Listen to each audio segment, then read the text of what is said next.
हाय, मैं डीएन वर्मा। स्वागत है मेरे चैनल बायोलॉजी भाई वर्मा सर में। हम लोग 4 चैप्टर का गेस क्वेश्चन 10th क्लास का बायो का देख चुके हैं। कौन कौन से चैप्टर का? तो आवर एनवायरनमेंट का, रिप्रोडक्शन का, हेरिडिटी का और कंट्रोल एंड कोऑर्डिनेशन का। इस वीडियो में मैं आपको बताने जा रहा हूँ लाइफ प्रोसेसेस जो चैप्टर है, फर्स्ट चैप्टर बायो का, इससे संबंधित कौन कौन से गेस क्वेश्चंस हैं जो आपके एग्जाम के लिए काफी महत्वपूर्ण है। अब लाइफ प्रोसेसेस में 4 चैप्टर पढ़ना है। Nutrition, respiration, transportation and excretion, चारों को मिलाकर एक चैप्टर है लाइफ प्रोसेसेस। तो हम लोग एक एक करके चारों का गेस क्वेश्चंस देख लेंगे। तो सबसे पहले देख लेते हैं न्यूट्रिशन से क्या क्या गेस क्वेश्चंस हैं। पहला क्वेश्चन है define life processes, nutrition and food. यानी लाइफ प्रोसेस को परिभाषित करना है, न्यूट्रिशन क्या है यानी पोषण क्या है उसको परिभाषित करना है, फूड यानी भोजन क्या है इसको परिभाषित करना है यानी डिफाइन करना है। पहला क्वेश्चन हो गया।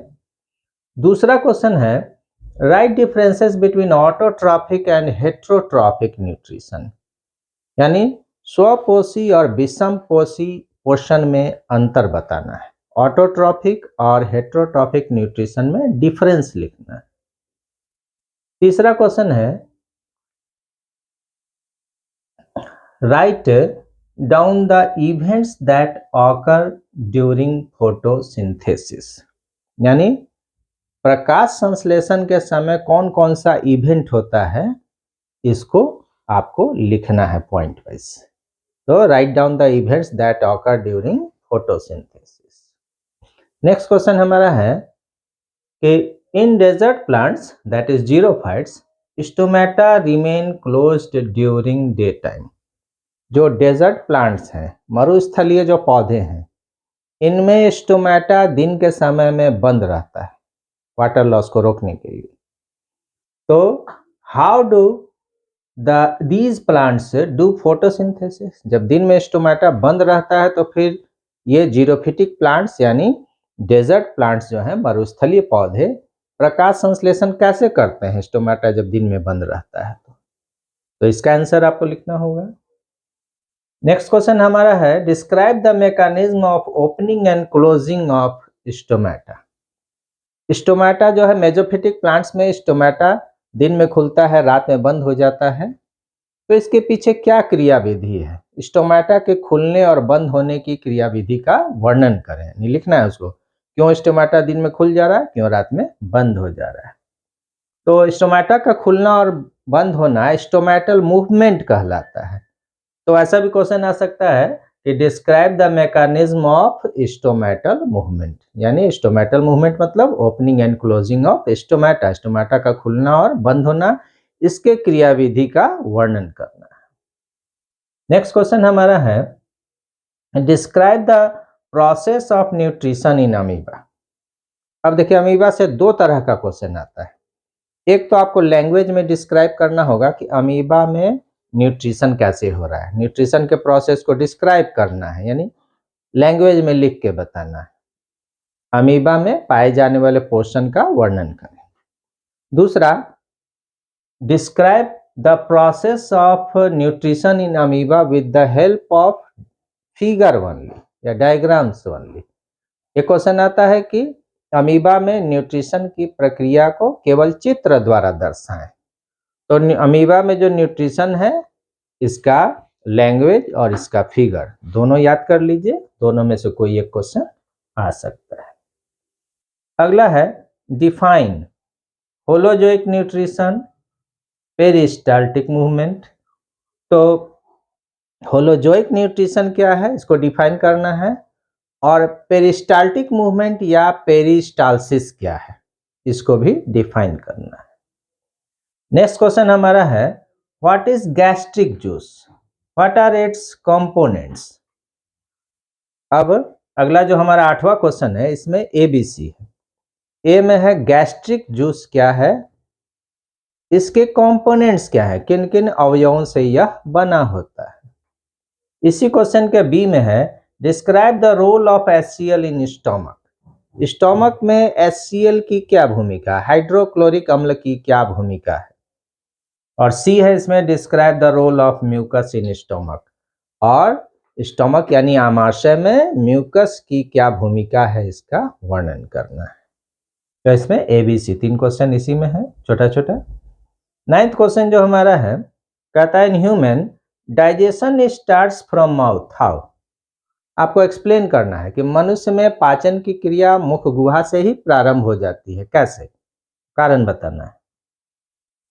उसके बाद नेक्स्ट क्वेश्चन है, define emulsification and succus entericus. Emulsification क्या है, इसका परिभाषा देना है, और सक्कस एंटेरिकस किसको कहते हैं, ये आपको बताना है।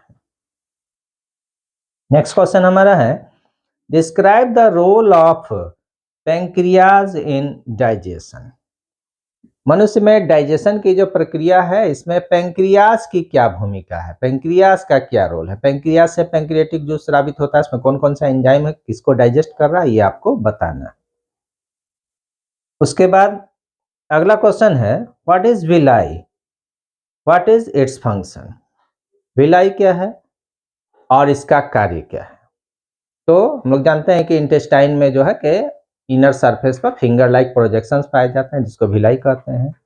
ये एब्जॉर्प्शन में मदद करता है। तो आपको बताना है, डिफाइन करना है कि पहले भिलाई क्या है और तब उसका फंक्शन लिखना है, ध्यान से।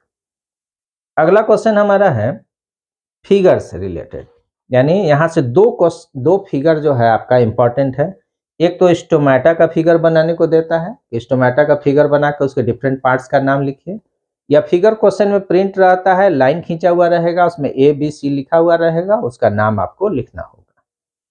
तो स्टोमेटा का फिगर देख लीजिए, उसका लेबलिंग देख लीजिए। और नेक्स्ट क्वेश्चन हमारा ह्यूमन डाइजेस्टिव सिस्टम, यानी फिगर का। तो ह्यूमन डाइजेस्टिव सिस्टम का जो है फिगर बनाने को देता है कि draw a neat and clean well labelled diagram of human digestive system. तो न्यूट्रिशन चैप्टर से दो फिगर आपको इंपॉर्टेंट है, कि स्टोमेटा का, एक ह्यूमन डाइजेस्टिव सिस्टम। स्टोमेटा यानी वातरंध्र, और ह्यूमन डाइजेस्टिव सिस्टम यानी मानव पाचन तंत्र। तो आप जान लेते हैं रेस्पिरेशन से संबंधित कुछ इंपॉर्टेंट क्वेश्चंस को। तो रेस्पिरेशन से संबंधित पहला महत्वपूर्ण प्रश्न जो है, इंपॉर्टेंट क्वेश्चन है, define respiration, breathing and alveoli. परिभाषा देना है रेस्पिरेशन यानी श्वसन का, ब्रीदिंग यानी श्वासोच्छ्वास का, और एल्वियोलाई का। दूसरा क्वेश्चन है, describe the different pathways of breakdown of glucose in tabulated form. यानी ग्लूकोज जो है के टूटने के विभिन्न रास्तों को टैबुलेटेड फॉर्म में या फ्लो चार्ट के रूप में आपको समझाना है, ठीक है, फ्लो चार्ट बनाकर बताना है। तीसरा है, right differences between anaerobic and aerobic respiration. अनॉक्सी एवं ऑक्सी श्वसन में अंतर बताएं। अगला है चौथा, describe the mechanism of breathing. श्वासोच्छ्वास की प्रक्रिया के क्रियाविधि का वर्णन करें, यानी इंस्पायरेशन और एक्सपायरेशन कैसे होता है, उसमें रिबकेज और डायफ्राम का क्या योगदान है, ये आपको बताना है। उसके बाद व्हाट इज एटीपी। एटीपी क्या है, एडिनोसिन ट्राइफॉस्फेट क्या है ये। Why is it called energy currency of cells. इसको कोशिकाओं का ऊर्जा मुद्रा क्यों कहते हैं। अगला क्वेश्चन हमारा है, what is fermentation. What is difference between alcoholic and muscle fermentation. Fermentation क्या है और अल्कोहलिक तथा मसल फर्मेंटेशन यानी अल्कोहलिक एवं लैक्टिक एसिड फर्मेंटेशन में क्या अंतर है। नेक्स्ट क्वेश्चन हमारा है, the rate of breathing in aquatic organism like fishes is faster than that in terrestrial organism, why. यानी जलीय जीवधारियों में, जैसे मछली है, इसमें ब्रीदिंग का रेट स्थल पर पाए जाने वाले जीवधारियों की तुलना में ज्यादा तेज होता है, ऐसा क्यों। तो ये जो है 7 जो है इम्पोर्टेंट क्वेश्चंस हो गए हमारे रेस्पिरेशन से। और एक जो है इसमें 8वां जो है आप रेस्पिरेटरी सिस्टम का फिगर बनाकर लेवलिंग कर लीजिएगा और इसको याद कर लीजिएगा, उसके जो है लेवल्स को, नाम को, ये भी आ सकता है। तो अगला क्वेश्चन है कि draw a neat and clean well labelled diagram of human respiratory system. Draw a neat and clean well labeled diagram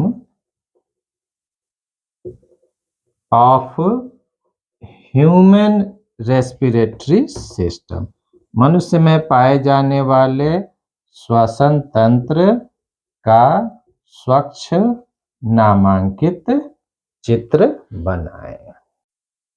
तो अब देख लेते हैं ट्रांसपोर्टेशन जो है से संबंधित कुछ इंपॉर्टेंट क्वेश्चंस को। ट्रांसपोर्टेशन ह्यूमन का भी पढ़ना है और प्लांट्स का भी पढ़ना है, प्लांट्स में भी पढ़ना है। तो पहले ह्यूमन का देख लेते हैं।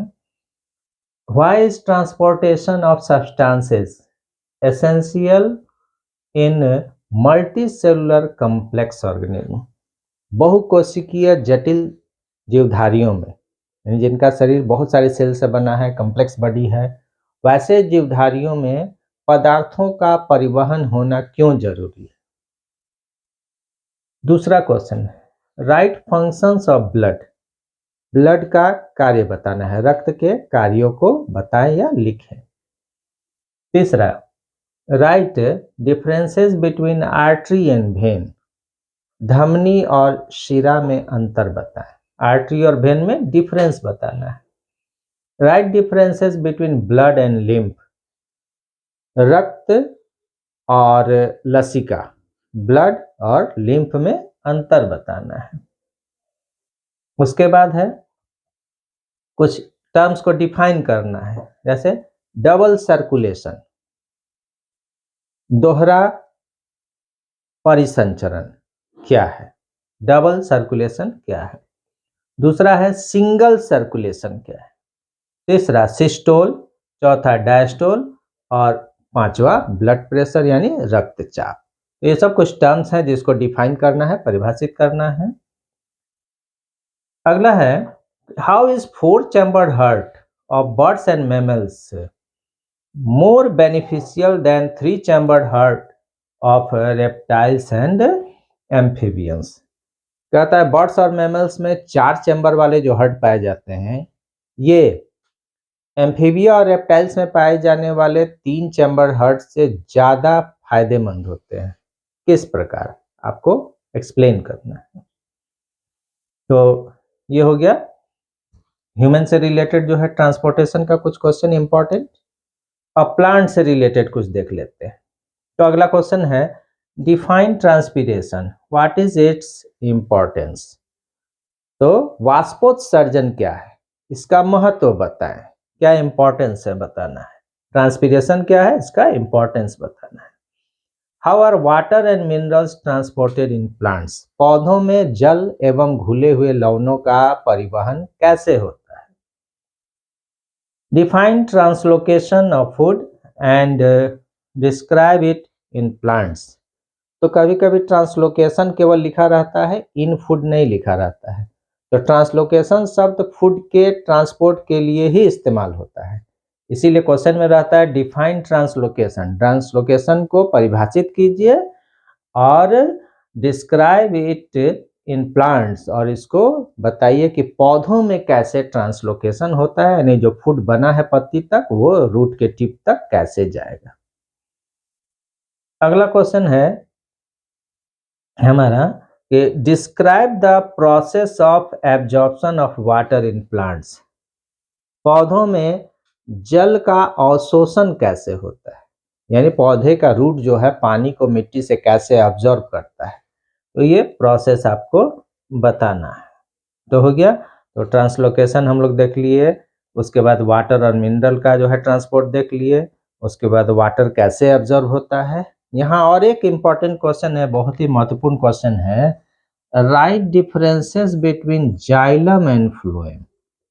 Right differences between xylem and phloem, यानी जाइलम और फ्लोएम में आपको अंतर बताना है। Right differences between xylem and phloem, xylem और फ्लोएम में अंतर बताएं, दोनों में क्या डिफरेंस है आपको बताना है। तो ये रहा ट्रांसपोर्टेशन से रिलेटेड कुछ इंपॉर्टेंट क्वेश्चंस। अब जान लेते हैं एक्सक्रीशन से संबंधित कुछ इंपॉर्टेंट गेस क्वेश्चंस को। तो एक्सक्रीशन से संबंधित पहला जो इंपॉर्टेंट गेस क्वेश्चन हमारा है वो है डिफाइन एक्सक्रीशन। उत्सर्जन की परिभाषा दे, यानी एक्सक्रीशन को डिफाइन करना है। How is it different from egestion. Excretion जो है वो इजेशन से कैसे अलग है, यानी उत्सर्जन मलोत्सर्जन से किस प्रकार अलग है। दूसरा क्वेश्चन है draw a neat and clean well labelled diagram of human excretory system. मनुष्य के उत्सर्जन तंत्र का एक साफ सुथरा और नामांकित चित्र बनाएं। अगला है draw a neat and clean well labelled diagram of A nephron. Kidney के अंदर पाए जाने वाले नेफ्रॉन, जिसको कि किडनी का यूनिट कहते हैं, का एक स्वच्छ एवं नामांकित चित्र बनाना है। नेफ्रॉन का डायग्राम बनाना है, इससे पहले था पूरे एक्सक्रीटरी सिस्टम का डायग्राम बनाना है। अगला क्वेश्चन हमारा है describe the mechanism of urine formation. Human में यूरिन कैसे बनता है, ये पूरे मैकेनिज्म को, क्रियाविधि को बताना है, यानी मूत्र के निर्माण की क्रियाविधि का वर्णन करें संक्षेप में, ब्रीफ में। अगला हमारा है, इसमें ए भी है। ए में है व्हाट इज डायलाइसिस। डायलाइसिस या हीमोडायलाइसिस क्या है। और इसी में बी है in human the initial filtrate in the kidney is about 180 litre daily, but the volume actually excreted is only 1 or 2 liters a day. Why या how। कहता है कि मनुष्य में किडनी में प्रतिदिन ब्लड जो है क्षमता जो है, तो छन्ने से जो फिल्ट्रेट बनता है एक दिन में 180 लीटर के लगभग फिल्ट्रेट बनता है, लेकिन शरीर से बाहर हम लोग जो यूरिन निकालते हैं उसका वॉल्यूम मात्र 1 से 2 लीटर ही होता है। ऐसा क्यों, ठीक है, तो कारण बताना है। तो ये दो क्वेश्चंस ए और बी डायलिसिस से यानी हीमोडायलिसिस से है। अगला क्वेश्चन जो है प्लांट का है, plants do not have any excretory system. पौधों में कोई उत्सर्जन तंत्र नहीं पाया जाता है। तो फिर कहता है कि how do they excrete their metabolic waste. तो पौधे अपने मेटाबॉलिक वेस्ट को कैसे बाहर निकालते हैं। कोई एक्सक्रीटरी सिस्टम पौधों में नहीं है, तो ये अपने मेटाबॉलिक वेस्ट को कैसे बाहर निकालते हैं। तो हम लोग एक एक करके जो है न्यूट्रिशन का, रेस्पिरेशन का, ट्रांसपोर्टेशन का और एक्सक्रीशन का, चारों जो है का यानी पूरे लाइफ प्रोसेस का इंपॉर्टेंट गेस क्वेश्चंस देख लिए। सारे क्वेश्चंस को आप एग्जाम से पहले पूर्ण रूप से तैयार कर लीजिए, काफ़ी महत्वपूर्ण प्रश्न है। अगर आपको मेरा वीडियो अच्छा लगा हो तो मेरे वीडियो को लाइक कीजिए, शेयर कीजिए और मेरे चैनल को सब्सक्राइब कीजिए। धन्यवाद।